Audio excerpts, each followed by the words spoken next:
We talk about the Cadillac CT6 and XT5, as well as the Toyota Prius and the new Chevy Volt, and what's the best three-row SUV. Next on Talking Cars.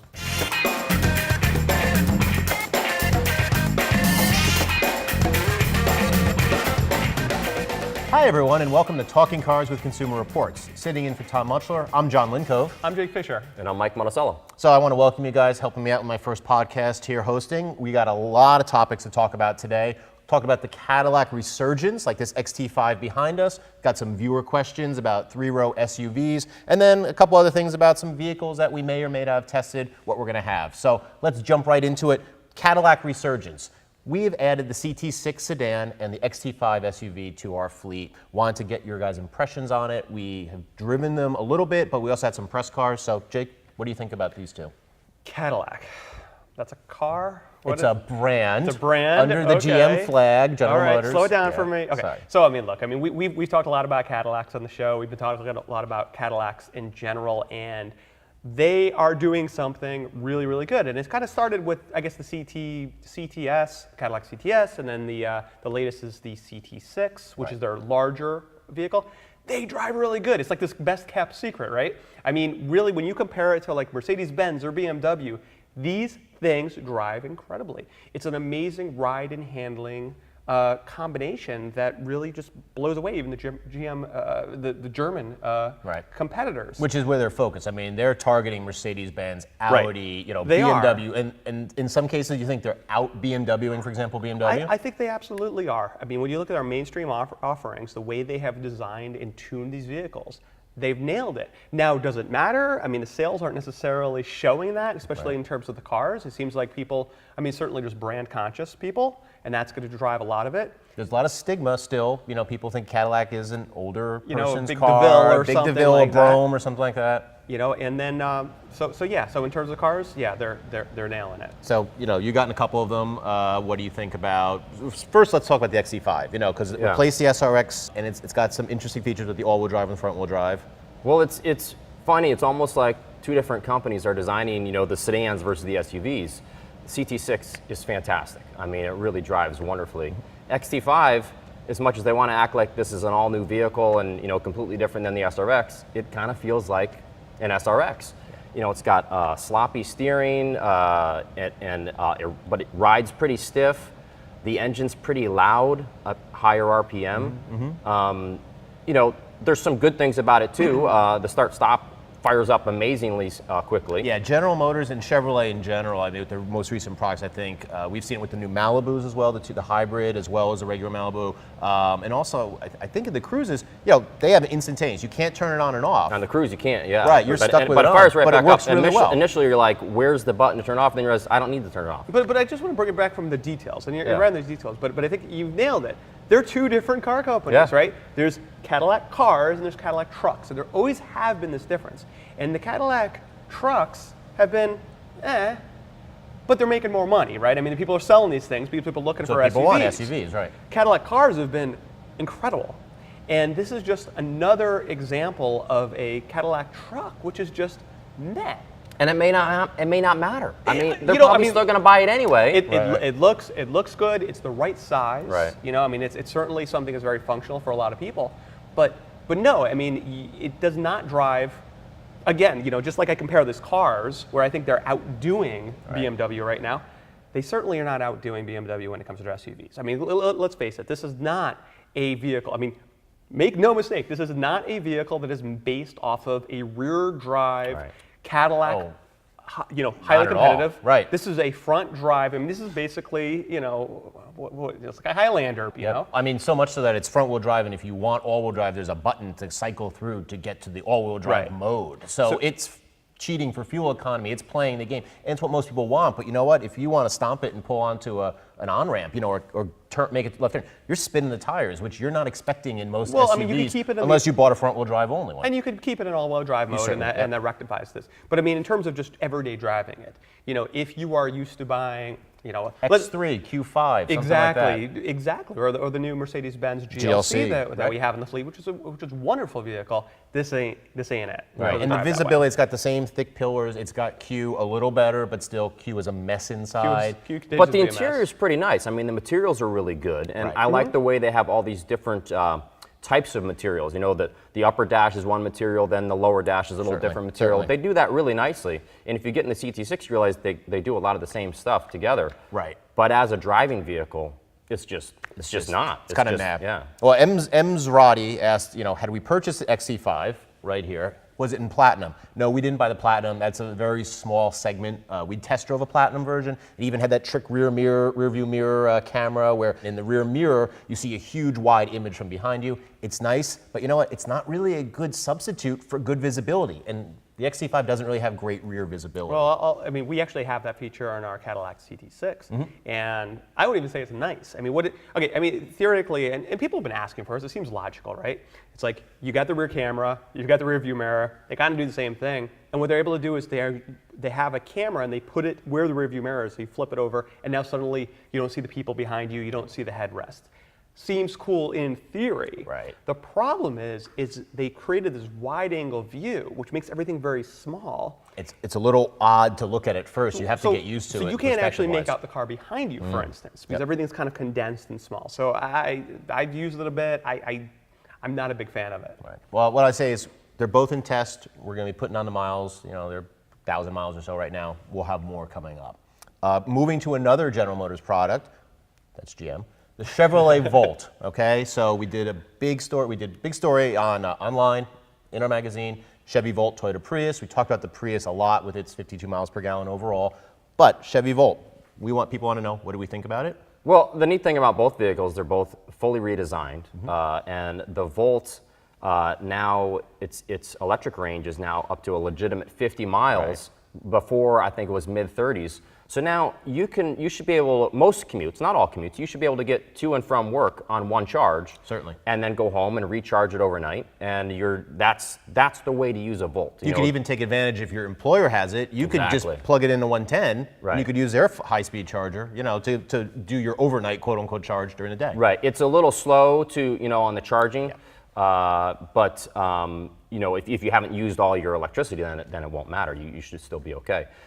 And it drives better than before. It feels less. One of our guys said the old one felt like a science project that wasn't quite finished, and I think that really summed up the old Volt pretty well. This one feels like a much more normal car, and because it with the electric power initially, you've got 294 pound-feet of torque. So it stomps the Prius off the line. Right. It's like 2 seconds quicker, 0 to 60. So there's a lot of good things about it, but the Prius feels like a more normal car. You never have to plug it in, and it's always efficient all the time. Right. I mean, Prius has always been a top pick when we had one that was a current test. It's 10 years running, I believe, except for this past year when they redesigned it. Jake, you have an older Prius. Your wife drives, but what do you guys think about the new one in comparison with the Volt? Which is the real choice for someone who's a driver but also green thinking and has a family? Look, I think it goes without saying that the sales of the Prius are going to just stomp the Volt. And the thing about the Volt is, you've got the two powertrains. Certainly they've improved it in every way. They have. But it still does have a bunch of compromises because you're carrying around kind of two big powertrains. If you try to the rear seat is totally compromised. It's a joke. Before it was only a two-passenger. Right. Now there's a third seat belt, but I really pity anyone It's who still has to sit unusable. there. It's still unusable. And it doesn't even work well for a child seat, which is Right. where they say, well, a child could fit in here, but the perch is so short, most rear-facing seats would hang off of it. So it's not even a great spot for a kid. So you've got the battery that could carry you around 50 miles. You've got a full engine that could power the car all the time. Yep. You've got the gas tank to do all that stuff. So you've got a lot of complexity. And the thing about, the Prius is it just works, right? It's so proven. It's been around for what, 15 years now. Easily, yeah. And it's been reliable and it works and again, you don't have to plug it in, but you're getting ridiculously good fuel economy. So I think that's going to be the big seller. It's funny that they've almost swapped styling-wise. Before the Prius was kind of boring, it was just whatever. Yeah. And the Volt was kind of a little weird looking with that really high tail. Yeah. And now the Volt is actually a pretty good looking car, and the Prius is a little weird. It's a family vehicle finally, and you see the Cruise, you see the Malibu Right. in it. The interior, like you said, it's not a science experiment. It's not weird. It doesn't have the capacitive buttons that are Yeah. just driving you Those are nuts. It's annoying. almost like GM tried so hard with the last one to make it look as close to the show car that they said, forget it, we'll just run with the interior that we've got from the show. Right. And it was a mess. The Volt, the big thing that I've seen again with the Prius, you turn that car on in the winter or in a cold morning, you get heat. It's got an engine. It's running. The Volt, you're like using the seat heaters and the steering wheel heater, and you're cranking it up and hoping it kicks in. You know, that's a compromise, and that's a non-deal for me between the tight rear seat, you know, for family use, but no heat. That was weird. I was surprised this winter when that happened. Yeah. So we've got some viewer questions. We're going to move on to. A lot of it's about three-row SUVs. So we've got three here. Achilles 891 asks, 2017 GMC Acadia or Mazda CX-9, which is better? Jotha 0623 asks, how does the Kia Sorento compare to the CX-9? And then HKM for Life is confused on purchasing a Dodge Durango, a little Tom Muchler content here, V6 rear-wheel drive, either Limited or Citadel, versus the CX-9. I need a daily driver for my kids' school's activities. So CX-9 versus new Acadia versus Sorento versus Thank you. Durango. I was working on the chart Yes, there. yes, You know? there's a chart. So I mean, okay, some of them were not done testing. You know, that's a disclaimer at the bottom. But they're different. It's different strokes for different folks, right? I mean, if you're looking for something that's really enjoyable to drive, that's probably the CX-9. Is that the best one for a family and livability? Maybe not. You look at, you know, let's see, we'll take them one by one, but the Kia Sorento. So the Kia the Kia Sorento. Sorento, I mean, inside, that's probably got more, the features. It's a bit nicer inside, it's a bit more comfortable, a bit larger, the infotainment is kind of worked out. It's a very straightforward one compared with that CX-9. Yeah, it's a very nice car to live with. Does it have the steering of the CX-9? No. Is that what you're looking for in a three-row SUV? Right. Maybe not. Dodge Durango. Dodge Durango, you know, I mean, the Dodge Durango makes sense if you need more capability, right? like you want towing to and stuff tow. like that. Exactly. That's your car. If not, you know, maybe it's a little bit more than you need. New Acadia. The new Acadia, you know, inside it's quite nice. It's certainly not the driver's car. Yeah. But are any of these really for that? But that's the thing, you know. I mean, is that really what you're looking for? I mean, I think you know, the Acadia certainly has the potential to give, you know, again, the Kia Sorento, but it's generally going to be a lot more money. It'll be interesting to see what Chevy does when they come out with the Traverse, which will be a less expensive, right in that market vehicle, and hopefully they get that right, and it's another really good competitor in that market. You know, one of the ones that's not mentioned here, Toyota Highlander, compared with these other ones, it almost seems a little bit dated. Yeah. You know, not the option, particularly maybe compared to the Acadia, but, you know, and that Sorento as well. The Highlander still, even though it might seem dated, it still works really well. The Acadia, kind of like the XT5 within its class, just drives kind of blah.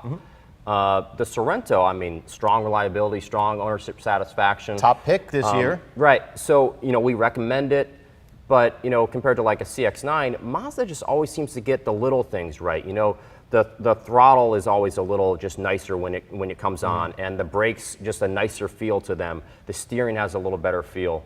So if you care about that stuff, the Mazda's probably the better choice. That said, we haven't tested it yet, so we can't say for certain. Yeah. But, you know, those are the things that make me choose something like a Mazda CX-9. Yeah, And the Durango just drives, you know, pretty big. But I mean, I just want to hang on something you said. They get the little things right. They also get the little things wrong. Yeah. You know, I mean, they do have that attention to the driver's vehicle, but in terms of some of the creature comfort stuff, they leave out a few things. I mean, the infotainment system's not quite there. I mean, the power seat doesn't really have all the adjustments that you may need. I mean, it's interesting. They pick their battles. Yeah, infotainment hasn't really popped Mazda up well in Consumer Reports owner satisfaction surveys. You know, people have really kind of banged on that one as being a convoluted system, difficult to use, and then you get into the new Mazda and it's there and it's very prominent and it's, you know, it's how you got to get through everything. What I found, we had a top level version that we borrowed from Mazda, as well as we have our tested one. Very nice, very luxurious interior. You know, if you're cross-shopping it with maybe some upscale SUVs, you might look at it and say, oh, you know, maybe I will step down and save a little bit of money. The driver's car, but not the luxury vehicle. And where they're positioned, also, you're only allowed to get a lot of the advanced safety features as an option on higher trims, not on the base trim, and that's a problem as well. You know, we really want to see forward collision warning with automatic braking at least available on every model, if not standard on every trim, and that's an issue with the Mazda and Well, a it's couple of other interesting ones. for a new introduction. Exactly. Yeah. They explained that infotainment system a little better to us when they were here. and I'm a slow learner, admittedly. I still didn't fully understand, the quick ways to navigate around the system. So. Yeah, some weird hard keys.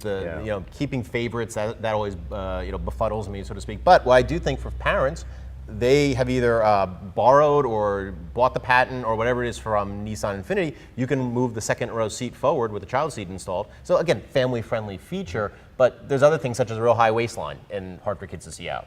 Yep. So in test as well. We'll get to that. Moving on to another viewer question. Viewer 22358 asks, why don't you guys mention the Volvo XC90? It is a great SUV, just like the Audi Q7. So Audi Q7 is our top-rated SUV. It's really nice. It's really nice. It's $70,000. So it has a lot of luxury features in it. It's very roomy. I was shocked. I took it this past weekend. I fit 2 kids in the back seat with an adult in the center, and they were comfortable. My MDX, I couldn't do that.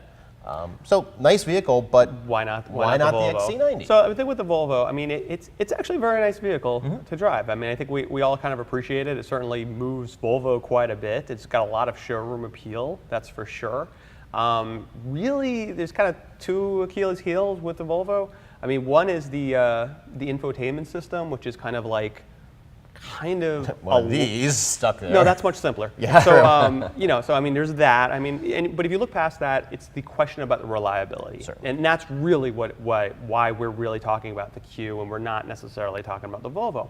So I mean, Volvo has been kind of okay in terms of reliability. Audi we're about 5 years now of just their entire product line being very good in terms of reliability. Volvo, they've changed so much on that car. Brand new engine. Brand new everything. Platform, whereas the Audi's engine, using the 3-liter everything. supercharged that they've been running for a while. They've been doing it for a while. So, Yep. I mean, it's really kind of a big roll of the dice right now. We should have a lot more data on this vehicle in the fall, Yep. and maybe we'll see how it goes. But I think it's too much of a gamble in terms of Yeah, I think it reliability. even goes further than that, though. I mean, the XC90, look, I think it's a gorgeous vehicle. I think it looks really good. That infotainment screen looks neat. The interior is really well done, except that the infotainment screen is hard to use. Yeah. So it looks really good inside, good materials. But, and it's got this turbocharged, supercharged engine. You think it's going to, be really strong. And it's only okay, whereas the Q7 feels really good. Right. Fuel economy, not as great. XC90 rides pretty stiff. So it's just not as nice of a driving vehicle as the Q7. Yeah, you have a very high seating positions, throne-like, but thin pillars, great visibility, but yeah, not a real driver's car. It's not the same bad, way. it's just not as good as the Q7. The I Audi think that's feels- why we don't bring it up as much. The Audi feels finished. Yeah. It is a finished product. And styling, styling the eye of the beholder, whether Right. you like the way Audi's gone versus the Volvo look and such. But yeah, the question of reliability is a big one with this new Volvo. Were you disagreeing with me saying that the XC90 is good looking? No. I'm What kidding. I'm saying is that I don't look at it in that sense. Looks trump it. I mean, for what I want what works for the driver, because that's where you spend all your time. If I was sitting with a piece of art, I wouldn't want it to have a nice, great frame, that holds that picture in there. I want it to look nice, and that's the same thing. When I'm driving the car, I want it to be usable. And you're the Audi frustrated system, by the screen the whole time. I'm frustrated by Yeah. a screen that washes out. And You're like, swiping what? around. Which way am I supposed to swipe? Exactly. So, one final question we've got. So, Christopher Perez wants to know, have you guys purchased a 2016 Toyota Land Cruiser? Please test that beast. Please. Beast. I think that's enough said right Exactly. there. It's a big beast. vehicle. I mean, the Land Cruiser is, well known, long line. They have a Lexus version, the LX570, but we haven't tested one in a while. It's have you old. been in them? Yeah, I mean, I haven't been in one in a while. I know they have a new 8-speed automatic now. Right. But, it seems like, there's nothing really wrong with the vehicle other than it gets really poor fuel mileage and doesn't handle very well on road. If you're going to go off-road, it's a great vehicle. Certainly. If you're never going to go off-road, I think there's better choices. Maybe a Cadillac Escalade, maybe a Mercedes GL, big vehicles like that. But I mean, the Land Cruiser, it's really comfortable. It's luxurious. They only sell, let's see, about 3,000 per year at best. And Lexus actually sells more of the LXs. And in fact, our analyst was saying that they export a lot of the Land Cruisers. People buy them and ship them overseas because they're hard to find in dealers, and you can deal on the Lexuses. The Lexuses stay here, you can actually negotiate. And you remember when we tested the last Land Cruiser, it was a blue one, I think, and it just was a vehicle. It was just a big SUV, and it went off road, and Yeah, I mean, again, it's basically the same as the Lexus. It's very soft. It's very nice. It's very luxurious. But again, it's a small player, and I mean, you look at the previous tests. It's been around for so long. Same engine. They Nice engine, but yeah, nice yeah, 5.7. yeah. But they put some safety features in it. They put in a new infotainment system. But Yep. our rating still stays the same. Well, everyone, that's it for this edition of Talking Cars. As always, thank you for watching, and we'll see you next time.